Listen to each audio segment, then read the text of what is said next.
Just 3 years ago, Volodymyr Zelensky may never have envisioned himself dealing with the largest conventional military attack in Europe since World War II. Zelensky was known to Ukrainians then as a comedian, playing the role of a schoolteacher in the series Servant of the People. On that show, Zelensky's character unexpectedly became president of Ukraine after ranting about corruption. Then, life imitated art, positioning himself as a political outsider, running on a platform of fighting corruption and ending the conflict in eastern Ukraine.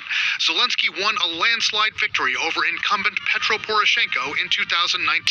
His background, he's Jewish, and he was very comfortable in what's called the Russia world. And he made a great career for himself as a comedian and a businessman, in part by appealing not just to Ukrainians, but also to Russians. Just a few months into his presidency, Zelensky became enmeshed in the scandal that led to then-President Donald Trump's first impeachment trial.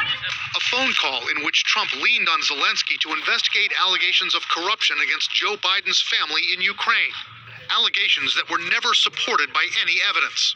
Zelensky made no promises on the call and later denied Trump pressured him.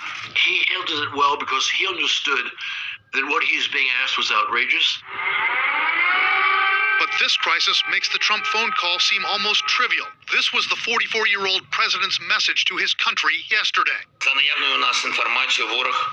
enemy has marked me as target number 1, my family as target number 2.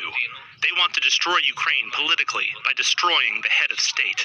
According to Axios, Zelensky told EU leaders in a video conference yesterday, this might be the last time you see me alive. How enormous is the pressure he's under right now?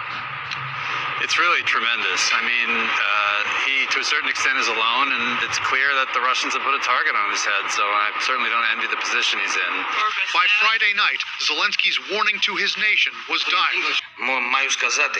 This night will be very difficult, and the enemy will use all available forces to break the resistance of Ukrainians. Is he in over his head overall?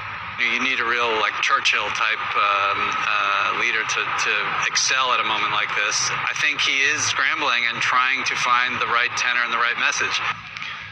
As he struggles to keep himself and his nation alive, Volodymyr Zelensky is also fighting against Russian misinformation and propaganda, specifically the constant refrain from Vladimir Putin and his acolytes that they are trying to, quote, denazify Ukraine, referring to Zelensky and his cabinet as neo-Nazis.